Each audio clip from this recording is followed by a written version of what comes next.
Salut à vous, c'est votre pharmacien, le docteur Eritemu Miguel. Et dans cette nouvelle vidéo, nous allons parler des urines et votre santé. Nous allons voir notamment les différentes couleurs des urines et qu'est-ce qu'elles révèlent sur votre santé ainsi que l'odeur des urines. Quand est-ce que vous devez vous inquiéter, quand est-ce que c'est alarmant, quand est-ce qu'il faut vous faire consulter ou encore quand est-ce que vous n'avez pas nécessairement besoin de vous faire consulter.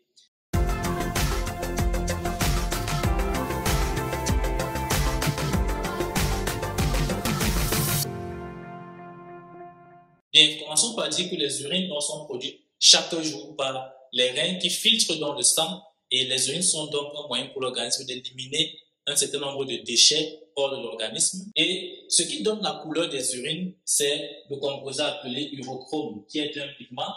Et l'urochrome provient de la bilirubine, qui elle-même provient de l'hémoglobine. L'hémoglobine qui est cette protéine qui se trouve dans le sang, dans nos cellules, les globules rouges, les hématies du sang, et qui permet donc le transport de l'oxygène dans tout l'organisme. Donc, puisque les globules rouges, les hématies se renouvellent par millions, voire par milliards au quotidien, l'hémoglobine qui est contenue sera donc aussi dégradée en grande quantité au quotidien et ça va donc contribuer à la production de l'urochrome qui sera finalement éliminé dans les urines. Et c'est donc ce pigment qui donne la couleur jaune clair que généralement les urines ont, qui est la couleur normale des urines. Et il faut dire donc qu'en dehors de la couleur, l'urine ne doit pas être trouble, c'est-à-dire qu'elle ne doit pas être nuageuse, elle ne doit pas avoir comme une sorte de nuage ou comme une difficulté à voir au travers. Et aussi, elle ne doit pas être remplie ou chargée de particules. Voilà un peu les caractéristiques d'une urine normale. Mais maintenant, qu'est-ce qui peut influencer la couleur ou l'odeur des urines? Parmi les éléments qui peuvent influencer les urines, nous avons l'alimentation, le type d'aliment que vous consommez. Comme nous allons le voir dans la suite de la vidéo, il y a certains aliments qui peuvent complètement changer la couleur de vos urines. Certains médicaments aussi. Donc, il est important lorsque vous constatez un changement de coloration, d'odeur de votre urine, d'essayer d'abord de regarder les médicaments qui vous ont été prescrits et que vous êtes en train de prendre parce que ça peut être l'élément, ces médicaments peuvent être l'élément qui aurait déclenché, conduit au changement de coloration. Certaines maladies peuvent être à l'origine des changements de coloration de l'urine. Ça peut être des troubles du foie, des troubles du rein. Et enfin, l'exercice physique intense peut aussi être à l'origine du changement de coloration des urines. Commençons donc par une urine claire. Que signifie le fait pour vous d'avoir une urine claire, une urine complètement transparente? Nous vient de voir que l'urine doit avoir une couleur jaune clair, jaune pâle. Le fait que vous ayez une urine claire peut provenir en général du fait que vous buvez trop d'eau. Donc, l'hyperhydratation. D'un côté, on a la déshydratation qui est le fait que vous n'avez pas assez d'eau, vous ne buvez pas suffisamment d'eau, vous perdez les eaux. Et de l'autre côté, on a l'hyperhydratation, c'est-à-dire que vous consommez trop d'eau, il y a trop d'eau dans votre organisme. Et cela peut donc conduire facilement à la perte des électrolytes ou des sels minéraux, tels que le sodium et le potassium, qui sont pourtant très importants pour la santé de votre cœur. Le fait d'avoir les urines claires est un signe que vos reins vous envoient pour vous dire que vous buvez trop d'eau et qu'il faut diminuer la quantité d'eau que vous buvez. Et les urines claires peuvent aussi indiquer une pathologie hépatique, mais ça c'est dans de rares cas, tels que la cirrhose du foie ou encore les hépatites virales. Là, on voit la suite des urines de couleur jaune intense, jaune prononcé, jaune néon, qui peuvent généralement être dues à la consommation de vitamine B. Donc, si vous avez des urines qui sont jaune intenses, jaune fluor, il faut voir dans les médicaments qui vous ont été prescrits ou dans les compléments alimentaires que vous prenez, est-ce qu'il ne se trouve pas parmi ces éléments les vitamines du groupe B, notamment les vitamines du groupe, la vitamine B2 et la vitamine B12. Ensuite, nous avons les urines qui peuvent prendre la coloration marron sombre. Cela peut être dû à des aliments tels que la rhubarbe, la betterave ou encore les fèves de cacao. Cela peut être dû à des troubles ou à des pathologies telles que la déshydratation, le fait que vous ne buvez pas suffisamment d'eau peut conduire à avoir les urines qui sont marron sombre. Donc, ça peut être un indicateur pour vous signaler que vous devez boire davantage d'eau. La porphyrie qui est une pathologie qui entraîne l'accumulation de certaines toxines dans votre sang et aussi l'exercice physique intense Parmi les médicaments, on a les médicaments, des antibiotiques qui peuvent conduire aux urines marron sombre, tels que le métronidazole, qui est généralement donné pour combattre les infections causées par les amibes, ou encore la nitrofurantoïne. Nous avons aussi les antipaludiens tels que la chloroquine, ou encore les myorelaxants tels que le méthocarbamol, qui est généralement donné pour réduire les douleurs musculaires. Et enfin, les antiépileptiques tels que la phénitoïne.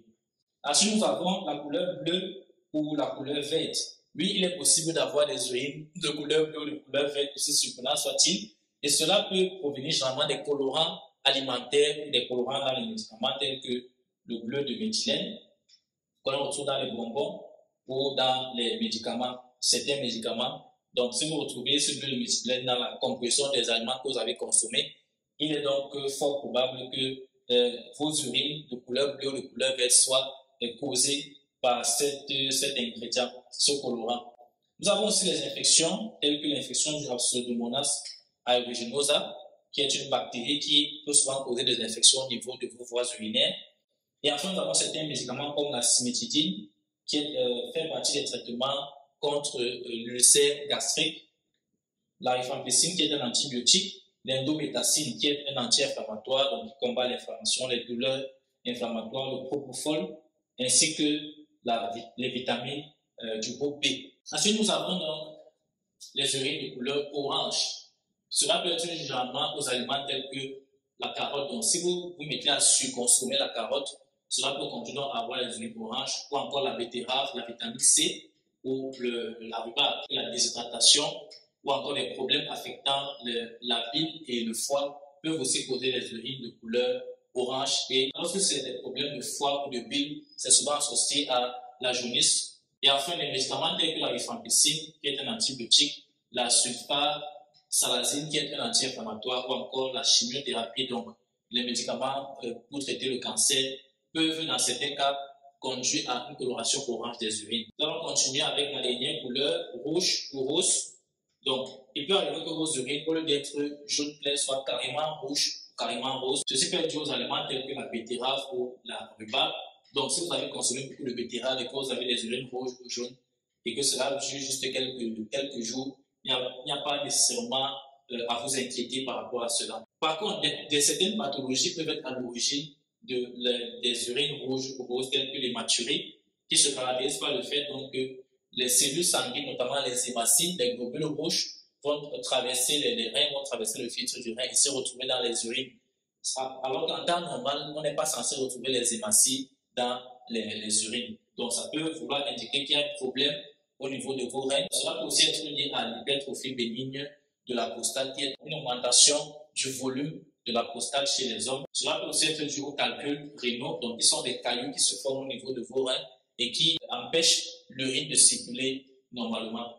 Et enfin, cela peut être dû à des tumeurs, soit de la vessie, soit des reins. Comme médicament peut être à l'origine des urines rouges ou des urines roses, nous avons la rifampicine et certains laxatifs qui sont des médicaments donnés pour la prise en charge de la constipation. Nous avons maintenant les urines qui moussent ou les urines troubles.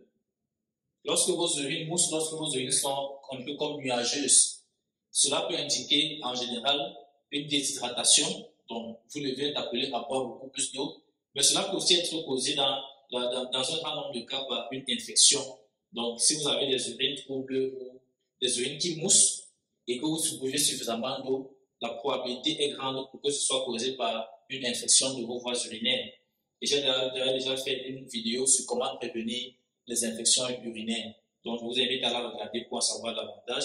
Et chez la femme enceinte, les urines qui moussent ou qui sont troubles peuvent être causées ou peuvent être un signe de pré-éclampsie, qui est une situation qui précède l'éclampsie, comme son nom l'indique, et qui se caractérise par une tension, une pression artérielle élevée et avec une protéinurie, c'est-à-dire l'élimination des protéines dans les urines. Puisque en temps normal, comme pour les hématocytes, les reins ne laissent pas passer les protéines, donc on n'est pas censé retrouver les protéines dans vos urines. Mais dans le cas de la pré-éclampsie, cela peut arriver et cela va donc conduire à des urines qui moussent ou qui sont trop. Et enfin, concernant les odeurs, quelles sont les odeurs qui peuvent vous interpeller concernant vos urines? Nous avons par exemple l'odeur de chou pourri qui peut généralement jouer à la surconsommation des asperges. avoir une odeur forte. Donc, lorsque vos urines sont d'une odeur anormalement forte, cela peut être un indicateur que vous avez une infection urinaire. Et enfin, lorsque vos urines ont une odeur de sucre, cela peut être généralement dû au fait que vous souffrez de diabète. Donc, si vous avez des changements de coloration ou des changements d'odeur qui durent pendant le temps, donc qui durent peut-être une journée, 2 journées, 3 journées, qui ne s'étendent pas sur plusieurs jours, plusieurs semaines, il n'y a pas vraiment de raison de s'inquiéter. Surtout si cela est dû à l'un des aliments qu'on a mentionnés, l'un des médicaments qu'on a mentionnés. Parce que si par exemple vous consommez beaucoup de carottes et que vous retrouvez avec une urine orange, il n'y a pas nécessairement besoin de s'inquiéter. Après avoir fini de consommer ces carottes, votre urine va retrouver une coloration normale. Mais si vous ne trouvez aucun aliment, aucun médicament, ou même si vous n'avez pas fait d'exercice physique intense, qui aurait pu être à l'origine du changement de coloration d'odeur de vos urines, et que ce changement dure sur plusieurs jours, il est important de vous faire consulter, surtout si vous avez des urines rouges. Donc, il sera important de vous faire consulter et votre médecin va certainement vous faire passer un certain nombre d'examens, soit des examens de vos urines ou encore des examens sanguins en fonction de vos symptômes. Et cela va donc permettre de détecter exactement la cause. Et si jamais la cause est bénigne, ce sera tant mieux pour vous. Mais si la cause est plus dangereuse et plus grave, votre médecin vous mettra certainement sur le traitement approprié. Donc, je vous remercie d'avoir regardé cette vidéo. J'espère qu'elle vous aura été utile. N'hésitez pas à faire des commentaires pour m'encourager ou alors pour me poser des questions pour les prochaines vidéos, pour les prochains thèmes que vous souhaiteriez que j'aborde. Et n'oubliez pas non plus de liker la vidéo, de la partager afin d'informer le maximum de personnes autour de vous et surtout de vous abonner afin de ne pas manquer mes prochaines vidéos.